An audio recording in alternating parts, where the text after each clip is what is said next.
안녕하세요, 키빗입니다. 이번 주제는 사이버펑크 선언문입니다. 그동안 사이버펑크의 사상과 암호화폐의 탄생 배경, 그리고 익명거래의 원리까지 탐구했습니다. 이번엔 사이버펑크의 정신이 온전히 담긴 사이버펑크 선언문을 소개합니다. 사이버펑크 선언문. 프라이버시는 전자시대의 열린 사회를 위해 필요하다. 프라이버시는 비밀 유지가 아니다. 비밀은 누구도 알기를 원하지 않는 것이지만 프라이버시는 의도하지 않은, 누구나 알기를 원하지 않는 것이다. 프라이버시는 세상에 자신을 선택적으로 드러내게 하는 힘이다. 두 사람이 거래를 할 때 각각은 상호작용의 기억을 가지게 된다. 각 사람은 자신의 기억에 대해 말할 수 있다. 이를 어떻게 막을 수 있는가? 누군가 이를 막는 법을 통과시킬 수 있다.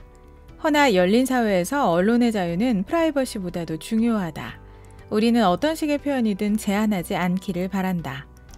많은 사람들이 같은 포럼에서 함께 이야기하면 각각은 다른 사람들과 이야기할 수 있고 다른 이들에 관한 지식을 모을 수 있다. 전자통신의 힘은 그러한 집단 표현을 가능하게 했으며 우리가 원하기 때문에 사라지지 않을 것이다. 우리는 프라이버시를 원한다. 때문에 거래 당사자는 해당 거래에 직접적으로 필요한 정보만을 알아야 한다.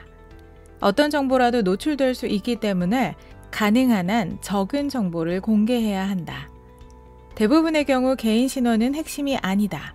상점에서 잡지를 사서 점원에게 현금을 줄 때 내가 누군지 알 필요는 없다.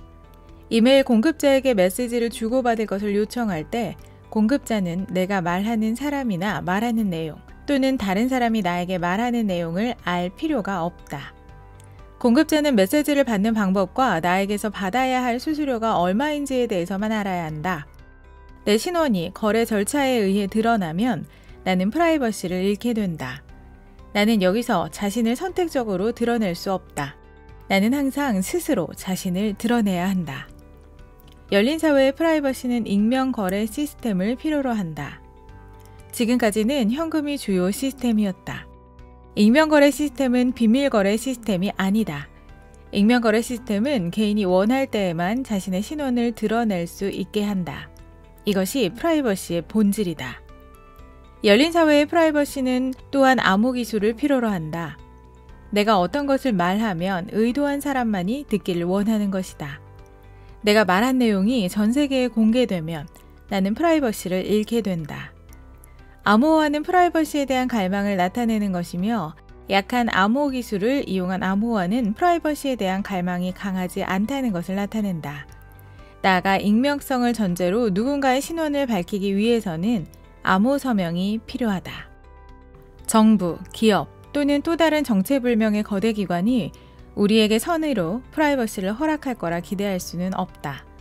우리에 대해 이야기하는 것이 그들에게 이익이 된다. 그러므로 그들이 우리에 대해 이야기할 것이라 봐야 한다. 그들을 막으려는 노력은 정보의 현실에 맞서 싸우는 것이다. 정보는 단지 자유롭기를 바라는 것이 아니다. 정보는 자유롭기를 갈망한다. 정보는 사용 가능한 저장 공간을 채우기 위해 확장한다. 정보는 소문에 더 젊고 강한 친척이다. 정보는 소문보다 발이 빠르고 눈이 더 많으며 더 많이 알고 적게 이해한다. 프라이버시가 보장되길 원한다면 우리는 스스로 자신의 프라이버시를 보호해야 한다. 우리는 힘을 합쳐 익명 거래가 가능한 시스템을 만들어야 한다. 지난 수세기 동안 사람들은 속삭임, 어둠, 봉투, 닫힌 문, 비밀학수 및 특사로 자신의 프라이버시를 보호해왔다. 과거의 기술은 강력한 프라이버시를 보장하지 않았지만 전자기술은 이를 가능케 한다. 우리 사이버펑크는 익명 시스템을 만드는 데 전념한다. 우리는 암호기술, 익명 메일 전송 시스템, 디지털 서명 및 전자화폐를 사용하여 프라이버시를 보호한다. 사이버펑크는 코드를 작성한다. 우리는 누군가가 프라이버시를 지키기 위해 소프트웨어를 작성해야 한다는 점을 알고 있다. 우리 모두가 하지 않으면 프라이버시를 지킬 수 없기에 우리는 코드를 작성할 것이다.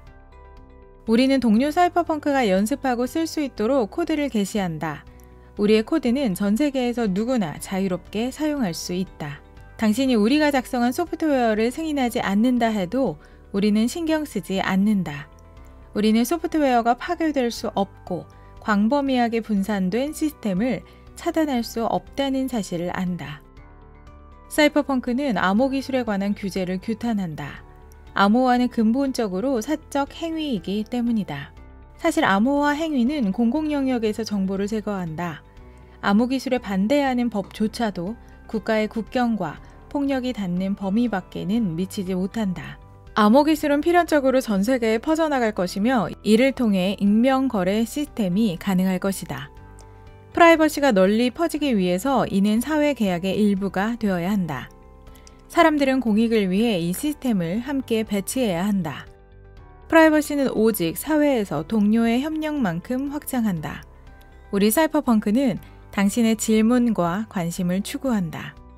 그리고 우리 스스로를 속이지 않기 위해 당신도 참여하길 희망한다. 우리는 다른 이가 우리의 목표에 동의하지 않는다 해도 우리의 길에서 벗어나지 않을 것이다. 사이퍼펑크는 프라이버시를 위해 네트워크를 더 안전하게 만드는데 적극적으로 참여하고 있다. 우리 함께 나아갑시다.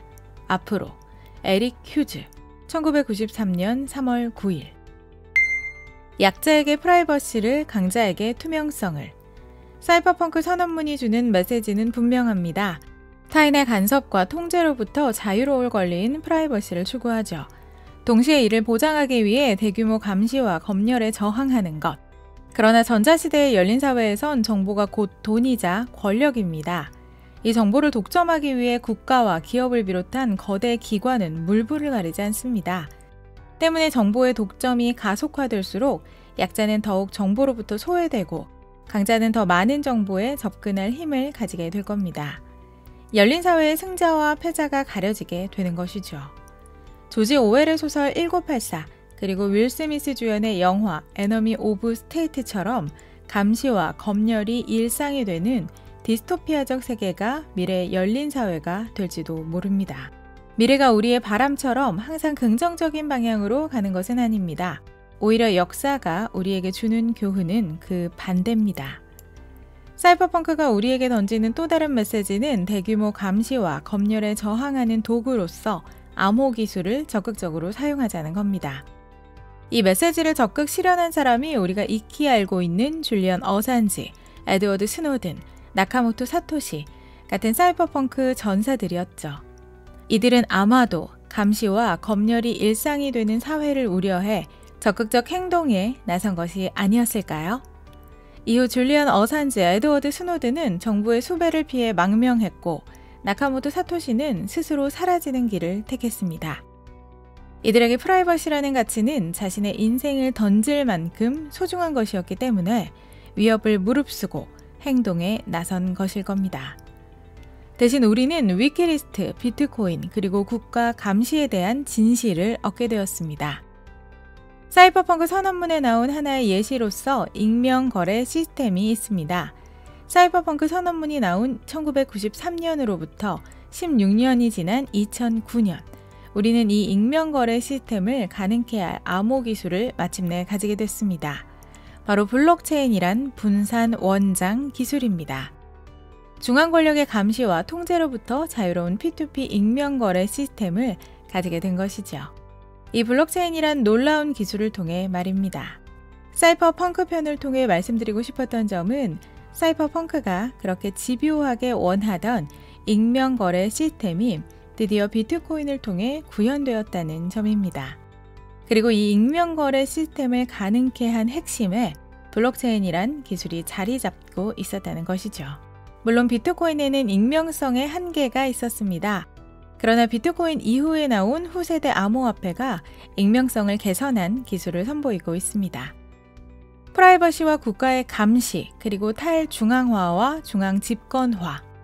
이제 이 싸움은 정반합의 변증법적 발전을 통해 새로운 국면을 맞이하게 됩니다. 어느 한쪽의 힘이 강해지면 이에 반발하는 새로운 힘이 등장합니다. 역사는 그렇게 균형을 찾아가는 법이죠. 허나 아직 안심하기엔 이릅니다. 정보를 독점하려는 자들은 또 다른 무기를 들고 나타날 테니까요. 지금까지 키빗이었습니다.